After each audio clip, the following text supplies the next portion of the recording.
Ayer, con ocasión de esa preciosa conversación que tiene el Señor con el joven rico, en el cual se ve que no le basta a aquel muchacho con cumplir los mandamientos, con ser bueno, con obedecer a Dios, sino que quiere ir más allá, quiere ser santo, quiere volverse loco, quiere chiflarse por Cristo. Acabó mal la historia porque el joven rico, porque era muy rico, no le siguió. Pero esta historia, que dejó triste al joven y que dejó triste a Jesús, pues acaba muy bien en la vida de muchísimos santos. Y por eso este año estamos dando una especial importancia a la vida de los santos que celebramos, pues porque en una homilía no se puede hablar de todo, de la primera lectura, de la segunda, del Salmo. Bueno, pues este año estamos enfatizando un poquito esa otra palabra de Dios, que es la vida de los santos. Dios habla a través de personas que son como nosotros, a las cuales les gustan las riquezas como a nosotros, a los cuales les gusta vivir bien como a nosotros, a los cuales no les gusta la enfermedad, ni el dolor, ni pasarlo mal, ni pasar calor, ni pasar frío. Y sin embargo, se enamoran tanto del Señor que esto pasa a un segundo lugar, porque se chiflan por Cristo, se enamoran del Señor, se vuelven locos por Cristo. Y los santos nos contagian su amor. Por eso es muy importante que con frecuencia leamos la vida de los santos, y no solo los intentemos imitar, sino que nos acojamos a su protección, porque los santos no solo son personajes del pasado que nos han dejado un ejemplo, sino que realmente actúan en nuestra vida. Esto los pobres protestantes no lo saben, pero los santos realmente nos ayudan con su oración, con su intercesión. Pues hoy tenemos a un gigante de la santidad, que es Bernardo, San Bernardo, Bernardo de Fontaine. Tan importante es este santo que ha dado hasta nombre a unos perros muy simpáticos, los San Bernardos, porque bueno, pues los monjes que él fundó, los monjes blancos que estaban en muchos lugares de la Europa, de los Alpes, de los Apeninos, pues allí los San Bernardos, ¿cuántas veces han ayudado?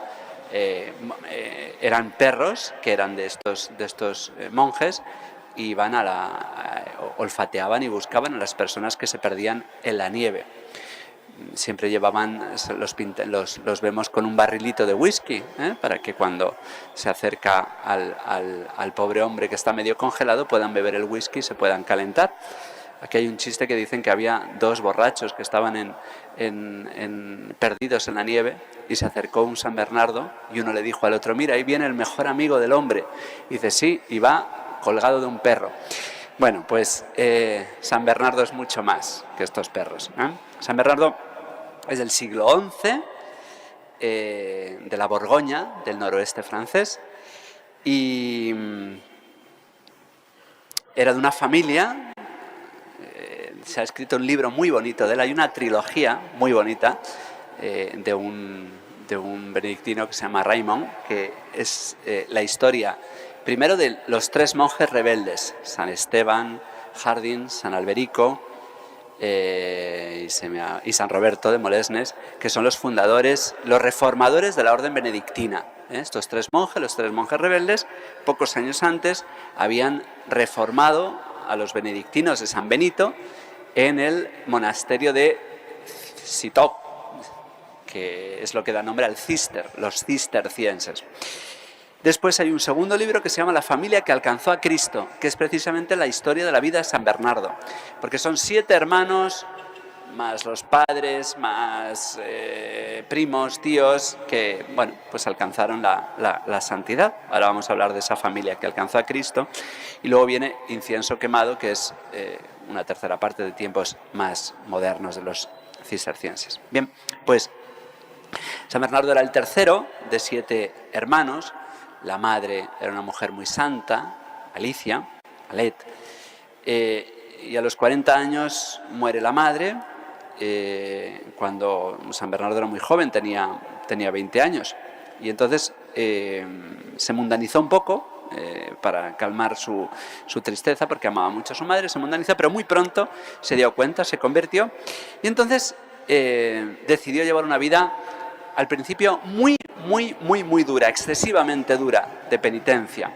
Pero no la vivió él solo. Él estuvo 6 meses viviendo en un lugar que se llama Châtillon, donde se llevó a 30 personas. Él tenía 21 años y lo primero que hizo fue conquistar para esta vida de entrega al Señor a su tío, al hermano de su madre que había muerto, a Gaudri, y le convenció. Era su consejero, era su tío materno, pero se convirtió en su seguidor y entonces convenció a su tío y convenció a su hermano Bartolomé, que tenía entonces 16 años, era más joven que él, a su hermano Andrés, que tenía 18, y a dos hermanos mayores que él, a Guido, que estaba casado, por cierto, y a Gerardo.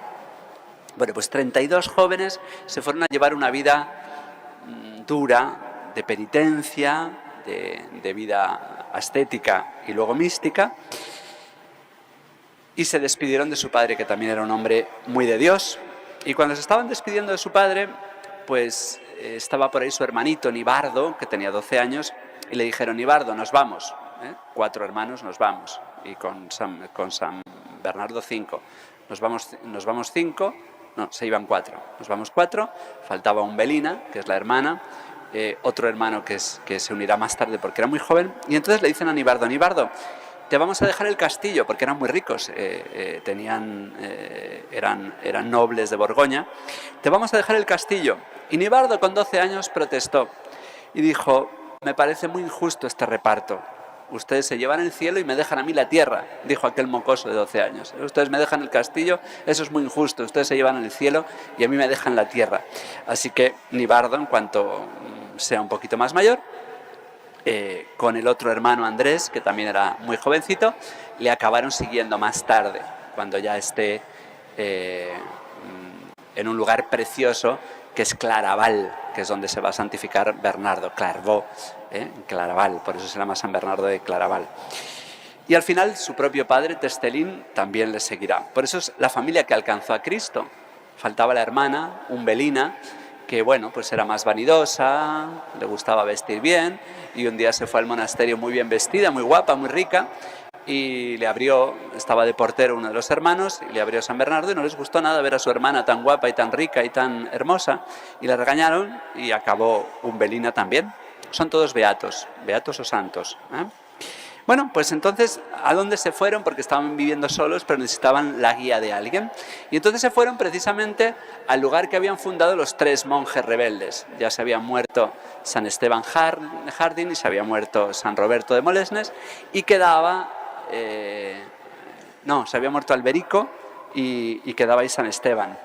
Y entonces San Esteban fue el que los recibió y se asustó al ver que venían tantos hermanos con 32 caballeros que habían sido militares, no eran nada afeminados. A San Bernardo se le llama el doctor melifluo. Hoy melifluo suena a un poco viril, porque melifluo es pues de aquel el cual le fluye la miel, pero era un hombre muy viril. Lo que pasa que era un hombre enamorado de Dios y de la Virgen, y daba gusto escucharle. Era un predicador imbatible.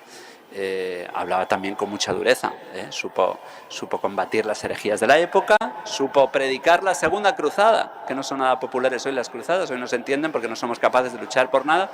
San Bernardo fue el gran predicador de la segunda cruzada, que fue un fracaso, por cierto, pero fue consejero de papas. Bueno, la vida de San Bernardo es impresionante. Cuando él se murió, él había fundado 68 monasterios, no 68 personas, 68 monasterios llenos de gente. A su muerte había 160 monasterios de la Orden del Císter.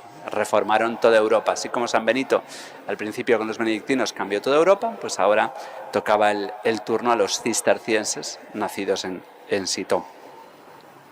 Me hace mucha gracia porque él era un enamorado de la Virgen. A la Virgen la llamaba Raptrix Cordium, la ladrona de corazones, se llamaba la Virgen. La Virgen enamora y roba corazones. Y pensaba yo, que era el ladrón, que todos son de su condición. Llama a la Virgen ladrona porque él era un ladrón, él era un raptor cordium, él era un ladrón de corazones. Por eso se llevó a todos sus hermanos, se llevó a su tío, se llevó a su padre, pues porque el amor es contagioso, y qué bonito es ver a los santos que roban corazones para Cristo, y tenemos que pedir al Señor que en nuestra vida ponga modelos, personas que nos roben el corazón con su palabra y sobre todo con sus obras. Necesitamos la palabra y necesitamos las obras. Hoy está muy de moda decir que no necesitamos maestros, sino que necesitamos testigos. Bueno, necesitamos las dos cosas. Testigos que sean maestros y maestros que sean testigos, porque los testigos también hablan de lo que está ahí en el corazón, habla la boca. Y San Bernardo, desde luego, era un grandísimo predicador, un enamorado de la Virgen. Y bueno, pues me quiero quedar, para quedarnos con sabor de miel en los labios, pues con esta famosa oración que tantas veces hemos escuchado y cantado, referidos a María. Mira la estrella, invoca a María. Dice: oh tú que te sientes lejos de la tierra firme, arrastrado por las olas de este mundo, en medio de las borrascas y de las tempestades. Si no quieres zozobrar, no apartes los ojos de la luz de esta estrella. Invoca a María. Si se levantan los vientos de las tentaciones, si tropiezas en los escollos de las tribulaciones, mira la estrella. Invoca a María. Si estás agitado por las olas de la soberbia, propia o ajena, o de la murmuración, propia o ajena, o de la ambición, o de la envidia, mira la estrella, invoca a María. Si la ira, o la avaricia, o la impureza golpean violentamente la navecilla de tu alma, invoca a María. Si turbado ante el recuerdo de la enormidad de tus crímenes, confundido ante la fealdad de tu conciencia, aterrado ante la idea del horror del juicio, si comienzas a ser arrastrado por la tristeza en los abismos de la desesperación, piensa en María. En los peligros, las angustias, las dudas, piensa en María. Invoca a María.